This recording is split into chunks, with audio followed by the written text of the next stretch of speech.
Hi friends, ಎಲ್ಲರೂ ಹೇಗಿದ್ದೀರಾ? ಎಲ್ಲರೂ ಚೆನ್ನಾಗಿದ್ದೀರಾ ಅಂತ ಭಾವಿಸ್ತೀನಿ. Welcome to Digi's skyline. So ನಾನು ತಂದಿರೋ ಹೊಸ ರೆಸಿಪಿ ಇವತ್ತು ಬೆಳ್ಳುಳ್ಳಿ ರೈಸ್. ತುಂಬ ಈಸಿಯಾಗಿ 2 ಮಿನಿಟ್ಸಲ್ಲಿ ಮಾಡುವಂಥ ರೈಸು ಹೇಗೆ ಮಾಡೋಂತ ನೋಡ್ಕೊಂಬರೋಣ. ಸೊ ಇಲ್ಲಿ 2 ಟೇಬಲ್ ಸ್ಪೂನಷ್ಟು ಆಯಿಲ್ನ ತೊಗೊಂಡಿದ್ದೀನಿ. ಸೊ ಆಯಿಲ್ನ ಚೆನ್ನಾಗಿ ಬಿಸಿ ಆದಮೇಲೆ ಏನು ಮಾಡಿ ಸಾಸಿವೆ ಹಾಕೋತಾ ಇದ್ದೀನಿ 1 ಟೀ ಸ್ಪೂನಷ್ಟು. ಸೊ ಸಾಸಿವೆ ಚೆನ್ನಾಗಿ ಚಟಪಟ ಅನ್ನಬೇಕು. ಸೊ ಚಟಪಟ ಅಂದಮೇಲೆ ಏನು ಮಾಡಿ 1 ಟೀ ಸ್ಪೂನಷ್ಟು ಕಡಲೆಬೇಳೆ ಮತ್ತು ಉದ್ದಿನಬೇಳೆ ಎರಡೂ ಸೇರಿಸಿ ಹಾಕೋತಾ ಇದ್ದೀನಿ. ಸೊ ಎರಡು ಸ್ವಲ್ಪ ಗಟ್ಟಿಯಾಗಿರುತ್ತಲ್ವ, ಚೆನ್ನಾಗಿ ಸ್ವಲ್ಪ ಎಣ್ಣೆಯಲ್ಲಿ ಗೋಲ್ಡನ್ ಕಲರ್ ಟರ್ನ್ ಆಗಬೇಕು, ಅಲ್ಲಿವರೆಗೆ ಏನು ಮಾಡಿ ನೀಟಾಗಿ ಫ್ರೈ ಮಾಡ್ಕೊಳ್ಳಿ. ತುಂಬಾ ಚೆನ್ನಾಗಿರುತ್ತೆ. ಸ್ವಲ್ಪ ಕ್ರಿಸ್ಪಿಯಾಗಿ ಬಂದರೆ ಬಾಯಲ್ಲೆಲ್ಲ ಸಿಗ್ತಾಯಿದೆ, ಚೆನ್ನಾಗಿರುತ್ತೆ. ಸೊ ಹಾಗೆಯೇ 1 ಟೀ ಸ್ಪೂನಷ್ಟು ಶೇಂಗಾ ಕೂಡ ಹಾಕೋತಾ ಇದ್ದೀನಿ. ಸೊ ಶೇಂಗಾನು ಅಷ್ಟೇ ಕ್ರಿಸ್ಪಿಯಾಗಿ ಬರಬೇಕು. ಆ ಥರ ಏನು ಮಾಡಿ ನೀಟಾಗಿ ಎಣ್ಣೆಯಲ್ಲಿ ಫ್ರೈ ಮಾಡ್ಕೊಳ್ಳಿ. ತುಂಬ ಈಸಿಯಾಗಿ ಮಾಡುವಂಥ ರೆಸಿಪಿ ಇದು. ಒಂದು 2 ಮಿನಿಟ್ಸಲ್ಲೆಲ್ಲ ರೆಡಿ ಆಗಿಬಿಡುತ್ತೆ.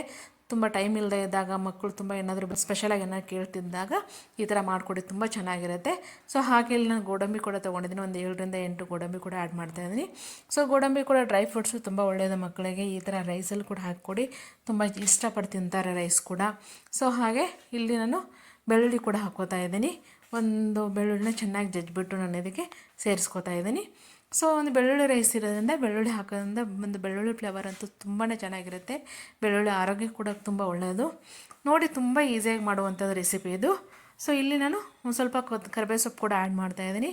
ಹಾಗೆ ಮೆಣಸಿನ್ಕಾಯಿ ಕೂಡ ತೊಗೊಂಡಿದ್ದೀನಿ. ಮೆಣಸಿನ್ಕಾಯಿ ಸ್ವಲ್ಪ ಖಾರ ಕಡಿಮೆ ಇತ್ತು, ಹಾಗಾಗಿ ನಾನು ಒಂದು 8 ರಿಂದ 10 ಮೆಣಸಿನ್ಕಾಯಿ ತೊಗೊಂಡಿದ್ದೀನಿ. ನೀವು ಖಾರ ನೋಡಿಬಿಟ್ಟು ಹಾಕ್ಕೊಳ್ಳಿ ಮೆಣಸಿನ್ಕಾಯಿ ಎಷ್ಟು ಬೇಕು ಅಂತ. ಸೊ ಇವಾಗ ನಾನು ಇದಕ್ಕೆ ಸ್ವಲ್ಪ ಅರಿಶಿಣ ಪುಡಿ ಕೂಡ ಹಾಕೋತಾ ಇದ್ದೀನಿ. ಸೊ ನಾನು ಇಲ್ಲಿ ಸಾಲ್ಟ್ ಹಾಕೋತಾ ಇಲ್ಲ, ಪ್ಲಸ್ ಸ್ವಲ್ಪ ಲೆಮನ್ ಕೂಡ ಆ್ಯಡ್ ಮಾಡ್ಕೋಬೋದು.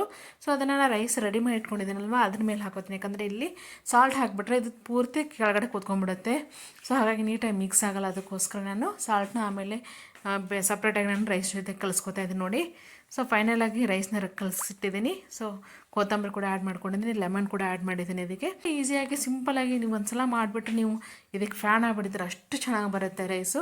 ಸೊ ಟ್ರೈ ಮಾಡಿ ಒಂದ್ಸಲ. ಯಾರಾದರೂ ಹೊಸಬ್ರು ನೋಡ್ತಾ ಇದ್ದರೆ ಸಬ್ಸ್ಕ್ರೈಬ್ ಆಗೋದ್ರೆ ಮರಿಬೇಡಿ, ಲೈಕ್ ಮಾಡಿ, ಶೇರ್ ಮಾಡಿ.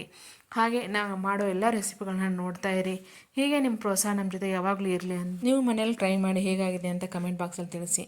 ನಮ್ಮ ಹೊಸ ರೆಸಿಪಿಗಳು ನಿಮಗೆ ಬರಬೇಕು ಅಂದರೆ ಬೆಲ್ ಐಕಾನ್ ಕ್ಲಿಕ್ ಮಾಡಿ. Thank you for watching my video.